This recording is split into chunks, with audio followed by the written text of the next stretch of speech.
नमस्कार दोस्तों, स्वागत है आपका हमारे चैनल गुरु अमृत कहानियाँ पर।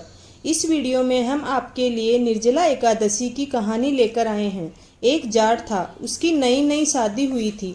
शादी के बाद वह अपनी पत्नी को लेने अपने ससुराल जा रहा था। वह नए नए वस्त्र पहनकर तैयार होकर ससुराल के लिए रवाना होता है। रास्ते में उसने देखा एक गाय एक तालाब में पानी पीने उतरती है।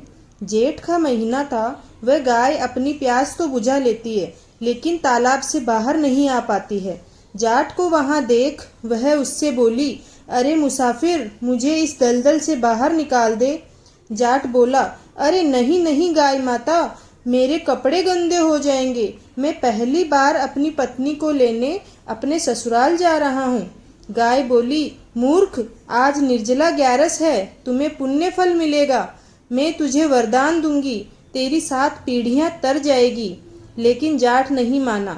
अगर तू मुझे नहीं निकालेगा तो मैं तुझे श्राप दे दूंगी। गाय बोलती है, जा, तू अब से 8 प्रहर बाद गधा बन जाएगा।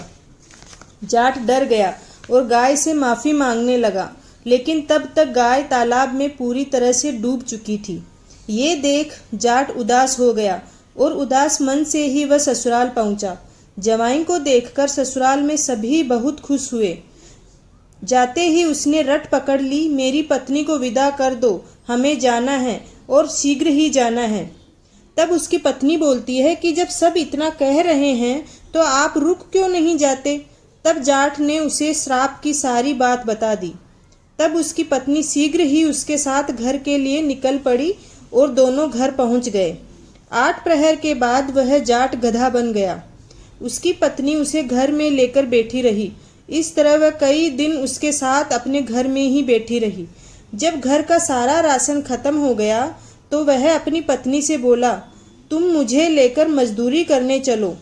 तब वह दोनों नगर के राजा के यहाँ मजदूरी करने पहुंचे। राजा के कुएं की खुदाई का काम चल रहा था। उसकी पत्नी सिर पर मिट्टी रखकर उसे फेंकने जाती। उसे देखकर दूसरे मजदूर बोले, अरे बहन, जब तेरे पास गधा है तो तू इस बोझ को रख कर क्यों नहीं ढोती, क्यों बोझ उठाती हो। पर वह कुछ नहीं बोली। दूर से राजा भी यह सब देख रहा था। एक दिन राजा ने उससे पूछा, तुम्हारे पास गधा है तो तुम क्यों बोझ उठाती हो। तब वह बोली, महाराज, यह गधा नहीं है, यह मेरे पति हैं, इन्हें गाय का श्राप लगा है। उसने राजा को सारी बात बता दी। राजा ने पंडित को बुलवाकर इसका हल पूछा।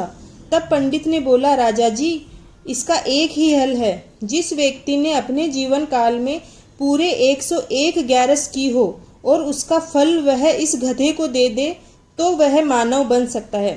तब राजा ने अपनी नगरी में ऐलान करा दिया कि जिसने भी 101 ग्यारस की है वह अपनी उस ग्यारस का फल इस गधे को दे दे तो वह अपना आधा राज्य उस व्यक्ति को दे देगा। लेकिन उस नगरी में कोई भी ऐसा व्यक्ति नहीं था। तब एक बुढ़िया आई और बोली, राजा जी, मैंने पूरी 101 ग्यारस की है।